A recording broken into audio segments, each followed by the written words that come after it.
The greatest trick the devil ever pulled was convincing the world that Lou Diamond didn't exist. Would you like to learn from those that are taking their lives, their businesses, and their passions to the next level? Best-selling author of Speakeasy and master connector Lou Diamond is here to connect you to some of the most inspiring and amazing people on this planet. Get ready to thrive loud with Lou Diamond.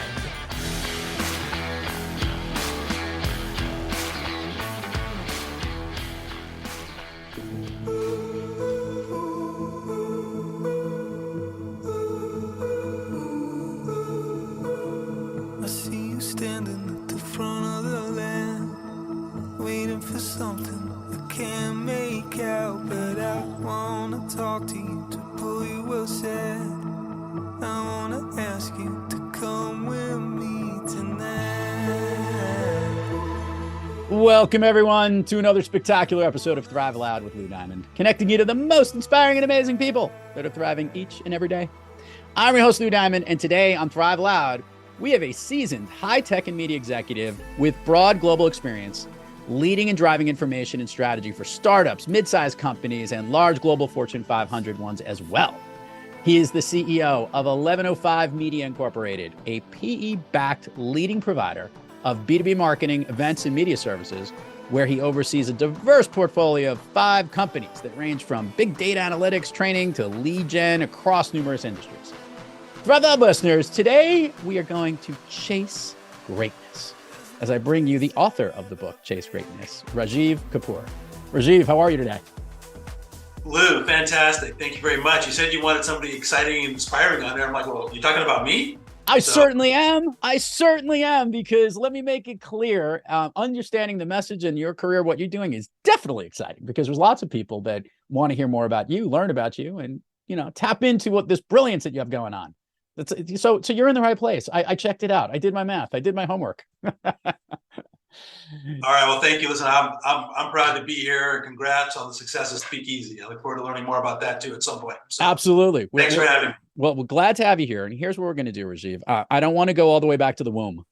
What I want to do is go back a little bit. I want to kind of understand how through your career in tech, the direction you took led you to starting 1105 Media and how that all came to be. Wow, that's a great question. We could be here for a long time, a lot longer than the 20 minutes. I'll make sure I'll make sure we're not. So look, I think if you go back to my career, I think one thing, Lou, for me, I've always been a little bit of a risk taker. Okay. I've always that guy in my group of friends or family that was always willing to kind of go do something unique and different in my career. So, for example, when I finished college, I moved to South Dakota. And, and I'm born and raised in Southern California. You're like, what the hell is a Southern California boy going to South Dakota? Well, do you remember Gateway 2000, the computer company? I knew their head of marketing for a very good long time, the late, great Jim Taylor, who passed away several years ago. But yes, yeah. Well. So, I went out to South Dakota and I got a job as a 100% commission sales rep. And I did that for a couple of years. And from there, I decided, I don't want to live in South Dakota, Iowa anymore, because it got way too cold for me. And the Southern California boy, where it's 72 degrees every day, I'm like, I got to get out of here, because I wasn't having much of a social life either. And so thankfully I got recruited to Dell, and I ended up going to Dell. And after I was there for a few months, got to meet Michael, and I talk about it in the book and the story and how that happened. And I became one of his first executive assistants, did that for a while. And then my career, I just kept growing within Dell. Eventually I was running the West Coast for Dell, which is a really, really large, like $1 billion plus business. And then Michael asked me to go to China. So my family and I moved to China, and then was there for a couple of years, and after that went to Singapore. Wow. Helped put all of the South Asia countries together. Second son was born there, and then decided, I think it might be time to kind of focus on the family. And after doing that, after being the Singapore thing for a few years, decided to move back to Southern California. So here we are in beautiful sunny Orange County, California. And I was president of an e-commerce IoT company called Smart Home. Okay. So go to smarthome.com, did that for a while. Was in a clean tech startup that actually got hit by the first big recession, the Great Recession. Yeah. And then from there was CEO of a pretty successful audio technology company that did pretty well. And then 1105 was an opportunity for something to where it was kind of a turnaround and putting it together. And working with the PE partners. And so it's been a great ride. Been doing it now and my year anniversary is coming up in November, and it's been fantastic. And, I've got an amazing team of people, and they make me look good every day, and which you can probably tell on cameras, they're not easy to do. And so they are, they're amazing. And I'm very blessed to have this amazing team. So that's how we got here. And I appreciate your time. Well, let's make something clear to our listeners. This is one damn good looking gentleman. So enough of this self-deprecating stuff, Rajeev. Okay. Now I want to hit upon this though. I want to talk about 1105 and bringing all that tech experience and working the companies that you're in, having these different accumulated experiences over time. How did you dive in and understand that this was the niche that you wanted to focus on? Maybe share with the listeners, because B2B marketing and events and media services is a lot of different from the stuff that you had been doing before, is it not? Yeah, totally. 100% different. And so that's interesting. So, 1105 kind of prior to me kind of coming on board and all doing all these things that we're doing now, there are portions of 1105 during my time at Dell where we were kind of customers of 1105. And so at least, different iterations of 1105. And 1105 eventually got put together through a roll-up strategy. And at the end of that roll-up strategy, that's kind of when they're like, all right, we could use somebody to kind of come and help take it to the next level after a few years. And so that's kind of when I kind of came on board. And for me, it was kind of a natural fit, because even though I had a lot of this IoT experience and hardware experience, software, server, enterprise experience, if you looked at 1105, where we really thrive on, it's big data analytics, it's data warehousing, it's all this technology stuff. I'm a technology geek. Then that's through our TD Drive business. Our converged business is all about the cloud. Yeah. We have an education technology group that's all about cloud and the latest technologies for education. We have an infrastructure group that focuses on, we have one brand in there called Security Today. Now that brand was primarily physical security, but we're doing more and more cyber now in that brand, for example. So the fact that I had the strong foundation of a technology background, being at Dell and Gateway prior, and then Smart Home and all that, I think was a natural for me to kind of do that. And I brought it from a different perspective. So the thing that I think that I brought a viewpoint from the customer. Mm-hmm. So imagine if all of a sudden your customer becomes your boss. Oh yeah. Right. And so that's kind of what the viewpoint I brought. Right. And so that's what allowed, I think, us to kind of help the company grow and kind of get to the next level. And, if you look at the way the company is set up, it was primarily a very strong print business when I kind of first got my hands involved with it. And we've been able to transition that to be events and digital. But then COVID happened. And, Lou, overnight, and I'm sure your listeners could probably attest to this, can you imagine the stress of waking up one morning and half your business disappearing at the snap of a finger? And that's what happened to us. We lost half our business overnight. It's like, there's that 24-hour window where you have a little bit of a pity party, and it's like, holy F word, what are we going to do, right? Because there was no case study for this. It was not like Harvard or Wharton or Yale or anybody, USC, where I did my master's, had a case study that said, oh, when you have a pandemic, this is what you do. So essentially, we had to create the case study that people will be studying 20, 30, 40, 50 years from now, right? Not just me, but all the companies out there, whether you're a restaurant, a bar, event company, whatever it might be, right? A hospital, we're now creating, we created a whole bunch of case studies for people to study to figure out how people survived and how they did. And look, we thrived. We lost our events business. And the reason why events are so important is we're primarily education and training conferences type of events. Yeah. And the beauty of an event model, Lou, is you get paid up front, right? And you don't have to pay your vendors, the hotel, for 6 months. So you're sitting on a lot of that cash, and you got to float, and you got an amazing cash conversion cycle. So it's an amazing business model, right? It's a great cash flow business model, right? And then when that went away, our digital business became our primary business. And so, we did virtual events. We were one of the first companies to launch a virtual event within probably 3 weeks of the pandemic officially kind of shutting down the country. Yeah. We had 1,500 people on our first virtual event. And that all the credit goes to my team for figuring that out. And so it's been a heck of a ride the last 3 years. We've done really well. Events are now starting to come back a little bit, but we're really excited about the future.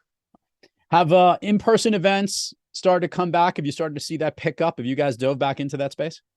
So there's two types of in-person events, right? So there's, like, for example, last night I went to a concert at the Hollywood Bowl. There was Who did you see? Rufus Du Sol. Oh, very cool. Awesome. And they're amazing. And so there were 17,000 people in the Hollywood Bowl. Nobody wearing a mask, Right. people having fun, right? You can go to Vegas tomorrow, and I was in Vegas 2 weeks ago for my birthday, and it was packed, right? You can go to a baseball playoffs are happening right now, NFL games are happening right now, they're packed. So those are events. But those are events were the first to come back. Our type of events, which are conferences, training, like those are the last ones to come back. So it's been probably just the last 90 days where we're seeing signs of life and things starting to come back in that space.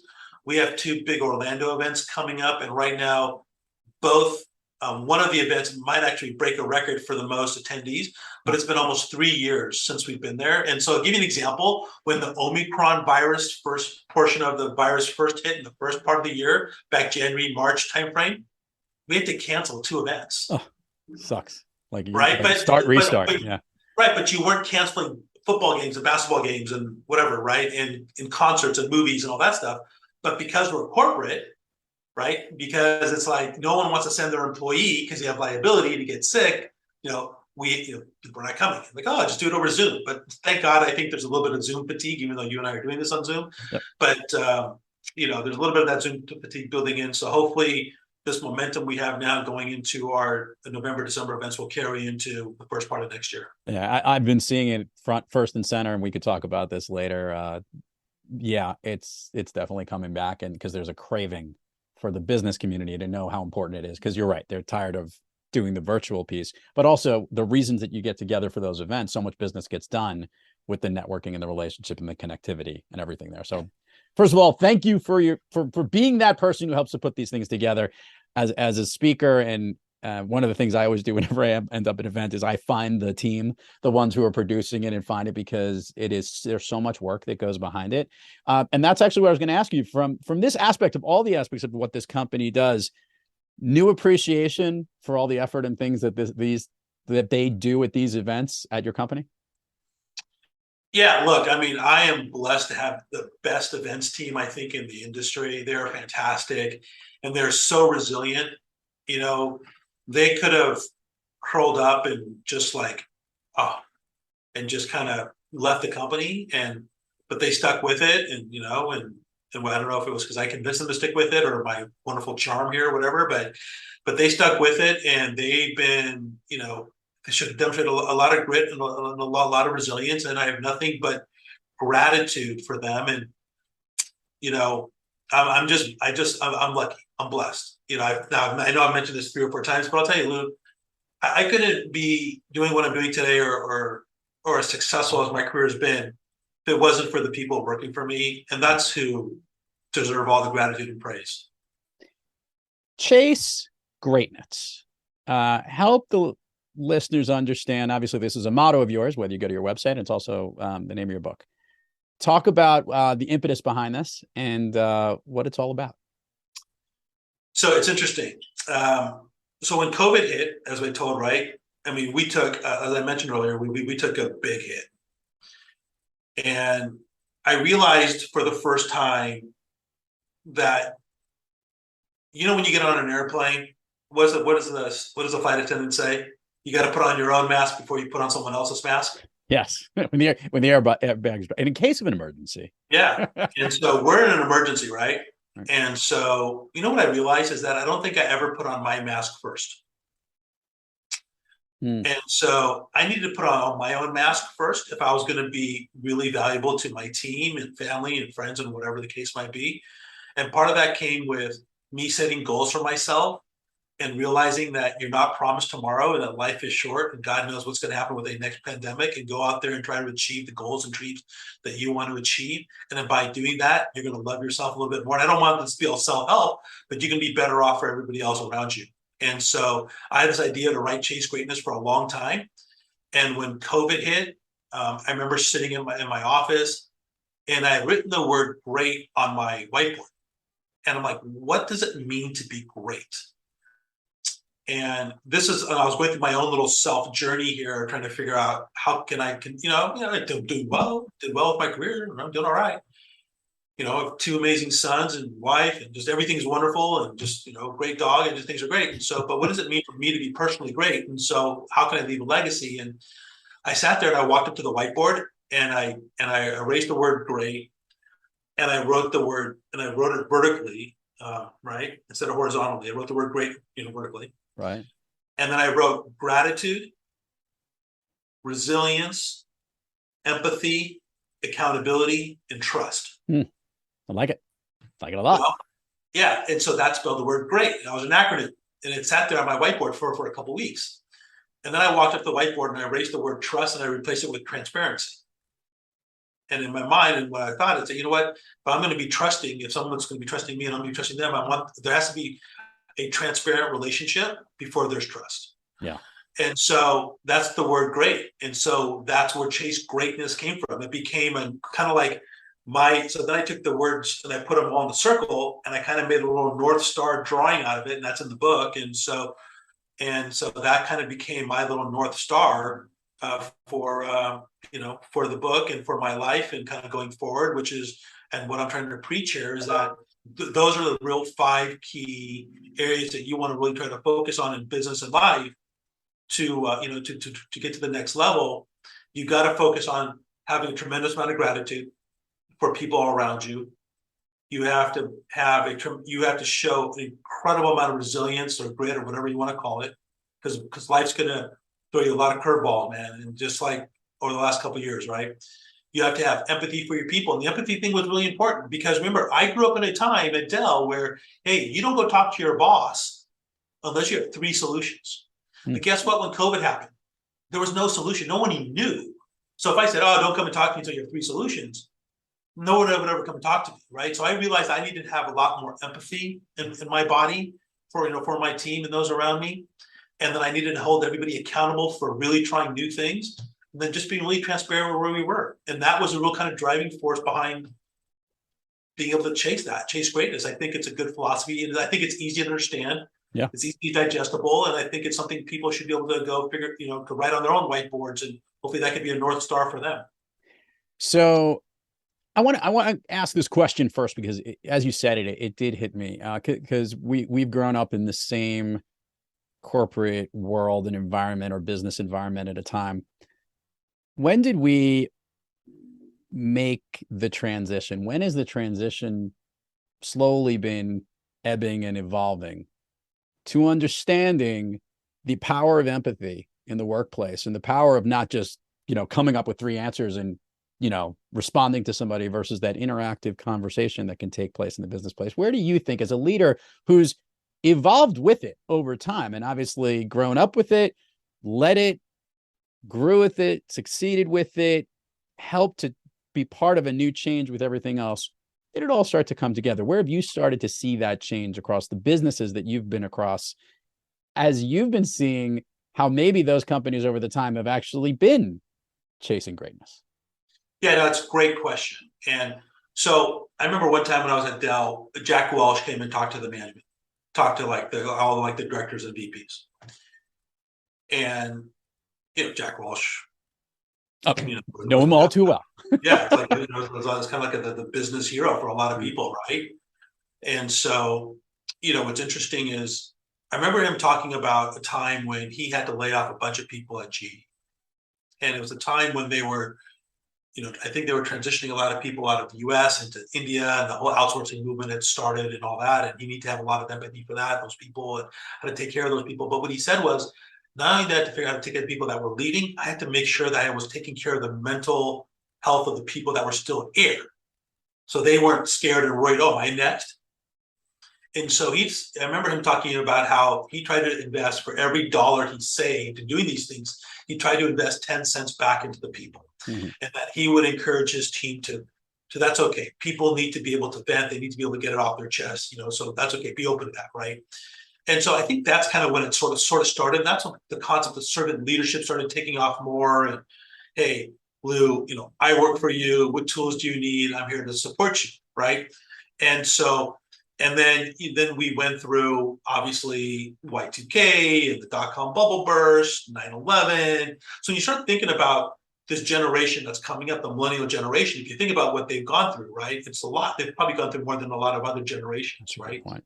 Yeah. They've gone through Y2K, dot-com bubble burst, 9/11, 2008, 2000, Great Recession, COVID, war, social justice challenges, whatever it might be, right? And I'm not going to get political, but there's some political challenges as well, right? And so if you think about what they've gone through, and they get accused for being quote unquote woke and all these things and all that, I'm like, man, you know what? This generation's gone through a lot. And so to me, and that's why in the book I talk about, even on the cover, right, enlightened leadership. And to me, this leadership concept called enlightened leadership is about saying, hey, Lou, not only as the CEO am I here to work for you, to take care of you while you're within the walls of my business, right? 9 to 5, Monday through Friday. What can I do to support you outside of the walls of the business? What can I do to help you in your life beyond the 9 to 5 that you're putting in here, right? Mm-hmm. And that's the idea. That's the concept of enlightened leadership. That's kind of the underlying foundation of being able to chase greatness. And so to me, I think it's the next step in evolution beyond servant leadership is this idea of enlightened leadership. And then from there, what I think is so important is the ability to be able to really retain people and to build a culture. Because I'll give you an example. Before COVID, turnover was costing US companies about $32 billion a year, according to Society of Human Resources Managers. During COVID, with the great resignation going on, that's 5x that. It's like $150 billion a year, right? It's costing US companies through turnover. So if you can create a better culture, if you can provide more enlightened leadership type opportunities, taking care of them beyond the walls of business, they'll stay.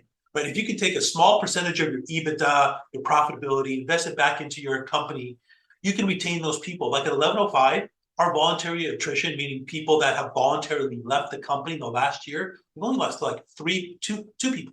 Two people voluntarily left. Now we've done a couple of restructuring and things like that, given where we were. But in terms of voluntarily, I'm resigning, I'm leaving, it's only been like 2 people in the last year in the middle of the great resignation. So the more I can bring that number down, the more we can maintain that, the better we're going to be. And that's the whole underlying foundation of Chase Greatness, which is enlightened leadership.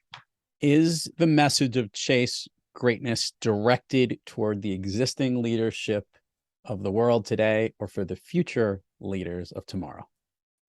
That's a great question. And I don't want to cop out and say both, but actually, it's directed at, look, the current Gen X boomer CEO, I think the majority of them are not going to change their ways. They just are, just kind of, that's kind of how they grew. They feel like they've got it. I think the majority, I've talked to a lot of YPOers and EOers and a lot of other business leaders who actually have gotten the book, and it's, they love it. Like I had breakfast with a buddy of mine who bought the book, and he loved it so much. And he's my age, hard charging, type A CEO, and he fits that full Gen X type A, top down leadership style. Now it was eye-opening for me, and he ended up buying the book for his entire management team, and they're inviting me to come and speak at their management team here in a couple of weeks. And so I just think it's a little bit of a slow burn. And in terms of, I'll tell you, one of the things that I've also had is I had a lady reach out to me saying she got the book, and she actually built a nursing practice, St. Louis. And so she is now buying the book, and she's giving it to her kids and her kids and her grandkids. Oh, ladies and gentlemen, that must have been the ambulance service that was coming after Rajeev there. We had some sirens in the background. The beauty of doing these things remotely. Yeah. Exactly. No, this is what we want. We want real life, real moments, real sounds, real noise. Rajeev, this is the question. The last one I'll ask on this topic, and then we'll dive into some more fun stuff. Or this is all fun stuff, but it's a good question. I ask this question of a lot of authors, and I want to see where this goes, Rajeev. You set out to write this book with an intended audience and intended purpose.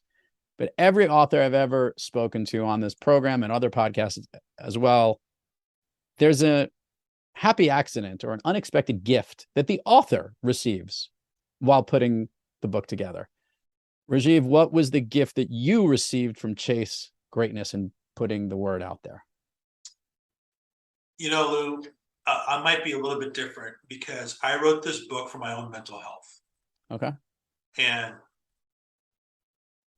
I figured if I liked it, then hopefully a few others like it. And if I could change the mind of one person, then I think I've done my job. Now, that's how I started writing the book. I think the gift it gave me is that you can do anything you set your mind to, because writing a book is not easy and it's really hard. And I ended up, it takes a village, and luckily I had a really great support from the publisher, and it really took a good village to kind of help me get across the finish line. And I always knew in my business life what I wanted to do, and I knew I'd be successful because I'm just built that way. But this was really more of a personal thing. And, a lot of times when you're the CEO of a business, you put your personal goals come second or third. And so this is one where I kind of put a personal goal up there, if not tied with my business goals, probably first, because I just really needed it for my own mental health, and so this is not a woe is me, oh my God, the CEO woe is me. I mean, look, I worked hard, I get paid well, and it's fine, it's great.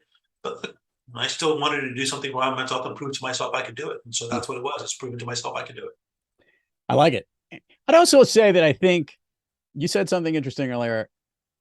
While the ones that probably will take advantage of the lessons of Chase Greatness fall into a younger demographic of who they are, it's the ones who are a little bit older that probably need it more. And would you agree with that statement? Yeah, I mean, look, absolutely. I mean, look, if I could get every business leader I know that's over 40, to read this book, I would gladly give it to them for free if they'd read it. You know what I mean? And so I think because look, at the end of the day, right? We are shepherd and challenged with raising that next generation of leader, and then over the next 3 years, Lou, the majority of the workforce is going to be Gen Z, millennial, and for the first time by 2025, women will be the majority of the workforce, and they require a different type of leadership. Yeah. The traditional stodgy, top down, my way or the highway, leadership. Look, you just come in and do your effing job. That's what you get paid for, whatever. It's not going to work. Yeah. And any leader who does that is going to find that they are the blockbuster to Netflix. Yeah, I think that's a perfect description. Well played. Let's do the admin part of the show first. We're going to have a little extended version of Fun Street here, Rajeev. Share with the listeners all the places people can find you, get a copy of the book, websites, URLs. We'll put it all in the show notes, but it gets more engagement when they hear it from you. Well, obviously, LinkedIn is a great place to find me. I'm easy. I respond to everybody on LinkedIn. That's number one. I have, you can go to 1105 Media, the About section. You can always get me there. But of course, there's RajeevKapur.com, which is RajeeB as in Victor, Kapur.com, my own personal website. People reach out to me there all the time to come in and do talks and keynotes and all that, and some coaching. So if anybody needs any help with that, please feel free to reach out. I have a Twitter account. We don't do much there. Instagram is at the Rajeev Kapur. But if someone reaches out to you and they really want to get a hold of me, then I'll give you my phone number. They can always reach out to me, and we'll make the connection for you. We could play go between. I like it. All right. Let's go down Fun Street here, Rajeev. If you could share, actually, I want you to share if you remembered. Listeners know we give a little form to give the guests a little bit of comfort. Heads up. Share with the listeners what you shared with me was what you responded when I asked you what is your all-time favorite movie. Do you remember what you wrote? Let's see. Did I put Pulp Fiction in there? Well, this is what he said, folks. He said, I'm a Star Wars kid. So if you take that out, I would say Pulp Fiction or Shawshank. First of all, we can't take out Star Wars. I mean, Star Wars is like epic and classic. But yeah. Okay, so if we had which of the Star Wars movies, I'll break this in pieces. Which of the Star Wars movies do you like more? Well, of course, episode 4, right? Okay, the original, the First New one, Hope. I was whatever. I was 10 years old. Yeah, New Hope, right? Yep. So that was it. And then, I remember seeing New Hope in the movie theater, and I also remember seeing the first Superman movie in the Cinerama Dome in Hollywood. Oh, wow. With Christopher Reeve and that music score. That was also pretty amazing. So as kids, those were pretty amazing. And look, over the last, I'm a big movie buff. I'm a huge movie. I mean, I was literally born underneath the Hollywood sign. I'm not even kidding that. Really? Well done. I want more details. What do you mean? Well, no. Just the hospital. Oh, the hospital's right in Hollywood. Okay. Yeah. And so it's not like my mom gave labor. And gave I was about to say she started to hike up the hill. I'm like, no. So, look, I'm a movie buff. You can't, people would ask me, gee, hey, when you were growing up as a kid, what do you want to be when you grow up? Well, president, owner of the Lakers, and being a movie producer. Those were like my 3 things, right, that I always put down, right?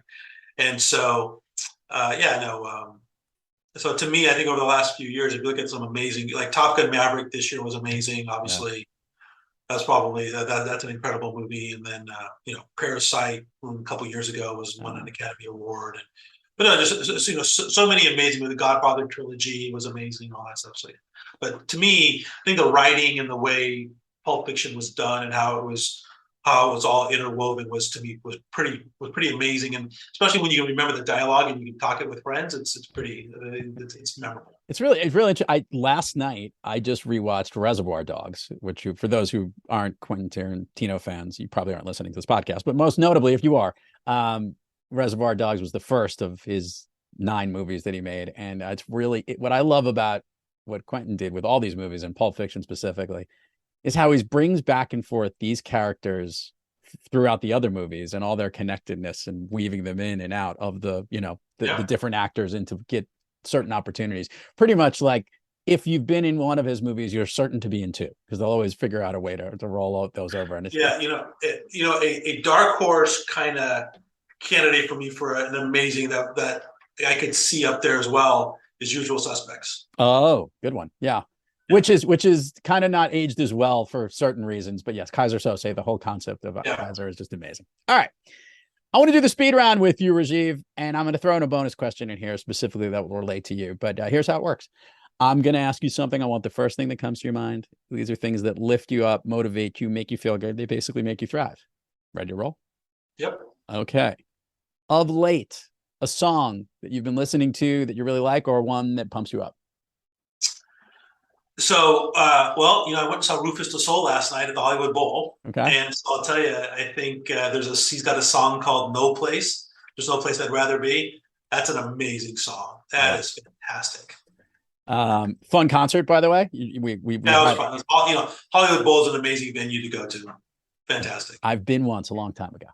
I saw John Mayer perform there. It was pretty cool. Yeah. An activity you wish you did more of. Oh, wow. First thing that came in my mind was I need to do more cardio. Okay. An activity you wish you did less of.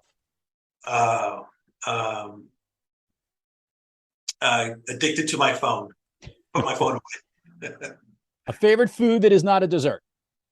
Pizza, hands down.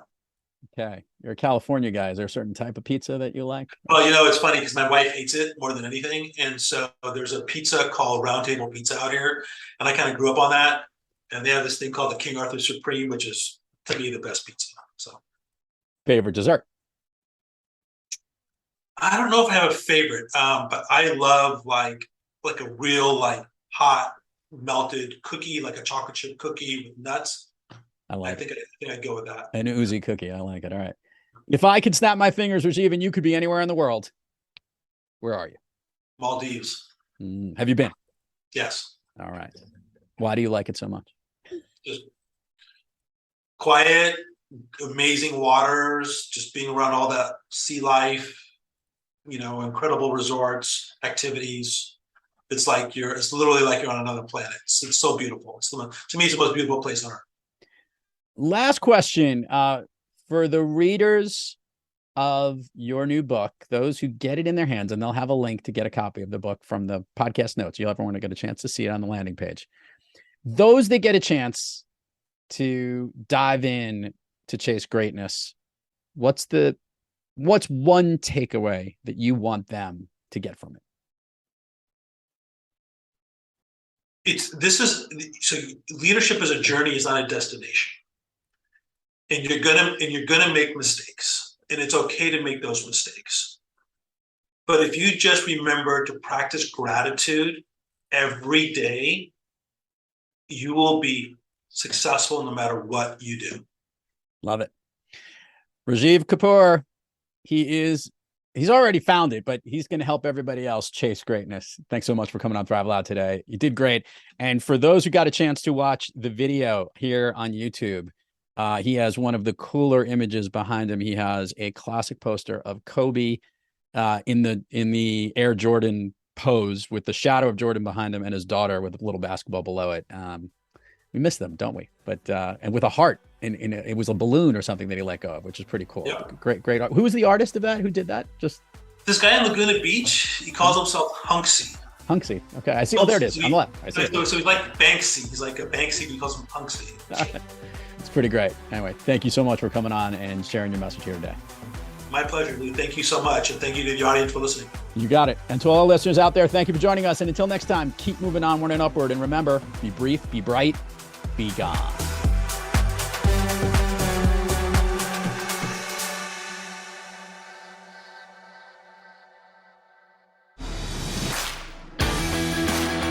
You've been listening to Thrive Loud with your host, Lou Diamond. Check us out on the web at thriveloud.com and follow us on Instagram, LinkedIn, Twitter, and Facebook at Thrive Loud.